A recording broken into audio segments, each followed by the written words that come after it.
Okay, here we are on the very first day doing a video of what the job is, what we're arriving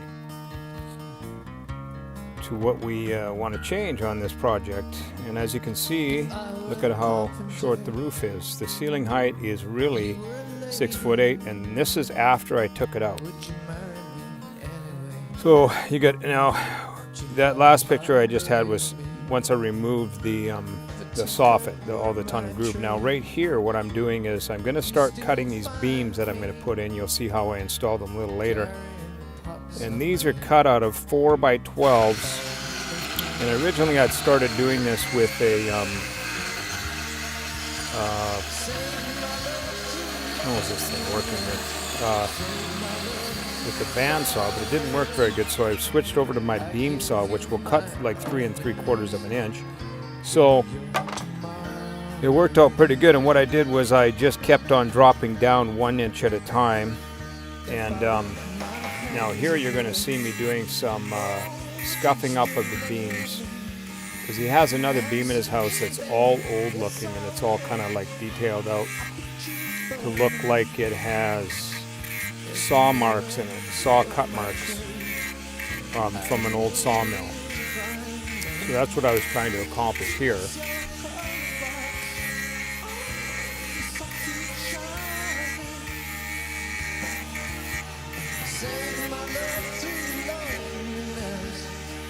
As you can see, once I'm done there,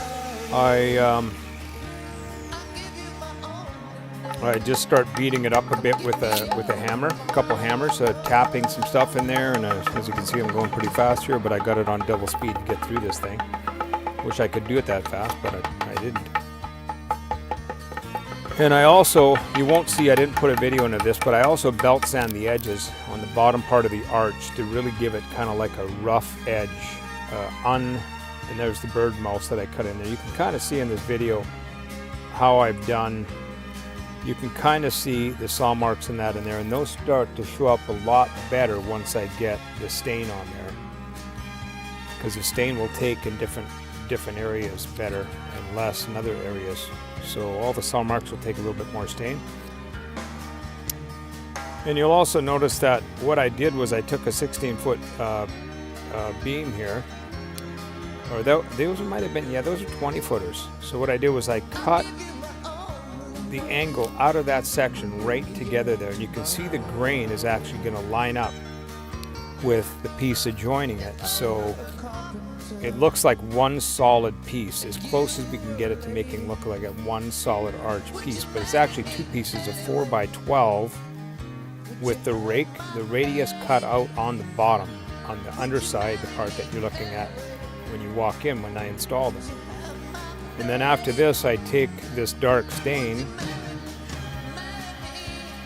and I wipe it on, as you can see, and then I'll immediately wipe it off. And what happens is that it just leaves all the dark stain in the dark spots where I knocked in with a hammer, and when I use the grinder and the belt sander. And in a moment you'll see what I do. I just take this nice microfiber rag and I wipe it hard, pretty close to, like, you know, minutes after, just like a minute, right then and there, you know. And then just continue on the beam until the whole thing's completely finished.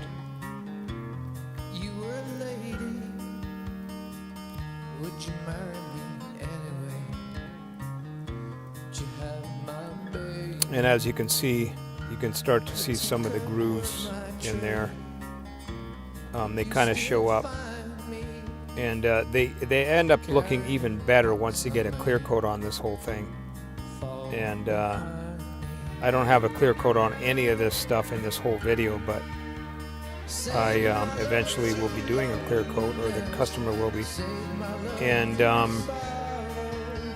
this is me installing the first beam, and you can see that bird mouth sits up on the old beam that they had in there. They made access holes there, and then I put a little support system on my left hand there. You can see it. That's temporary, and it holds that up in place. And then the other one I go and I put it on the left side and butt it up, and I recut my angle so that everything's just perfect. In this case, I only had to take off about a 1/16 of an inch in order to get a nice tight. Now, this is a picture of the tongue and groove. Now I'm bouncing around even to the finished product. I bounced over here just to kind of give you an idea, and then I'm bouncing back to have a memory lane type picture of what it used to be like.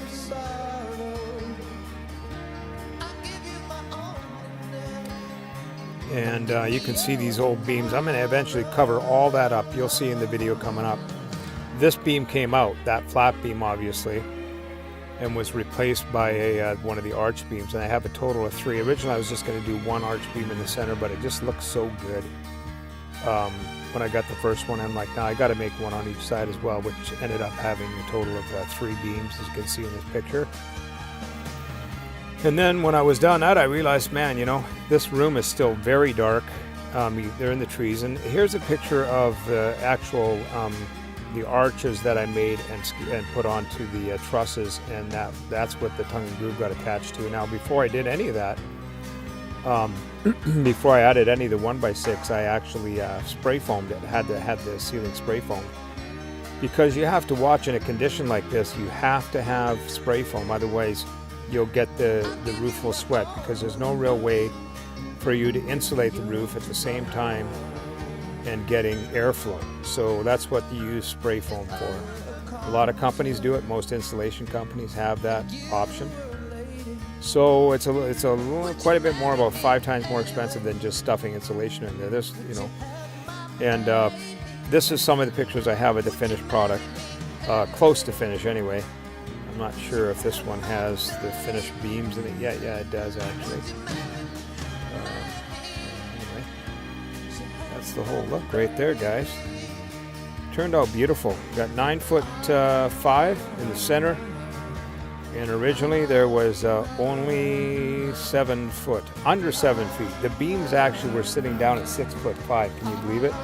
So me walking in there with my cowboy boots on, my work boots on, and look at this, I covered up all those old beams, all those old holes. Here's another beam I made right here of the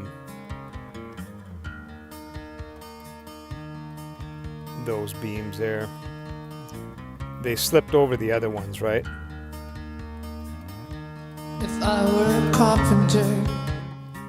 And here's a beam that I made here, and it was the beam I made to go around that other cracked beam they used to have in there. Now this is just kind of false beam. And you've seen back there in the picture I had of all those clamps I had on there that glued these 45-degree angles up, and then I went and I sanded it and made it look old. And it turned out really nice. I mean, by the time I slid that up over there, which you'll see, here's one that I actually put in first. I've already done this one. And it's just beautiful. It just changes everything. So it kind of makes it look like this is an old post and beam cabin. And this is what it looked like prior to me putting that in. You can see all the beams cracked. I added that piece of plywood in there with some liquid nails and a lot of screws just to kind of secure that beam from deflecting it all any more than it already had. It had deflected over the years. I think it's about 30 or 40 years old, I believe, but it's deflected about a ½ inch down. It probably never would move again, but I just added that extra strength. And then we got, here's the beam dive in there. And I bumped back again to recall the past. Here we are, and then there's a future. There's a skylight there.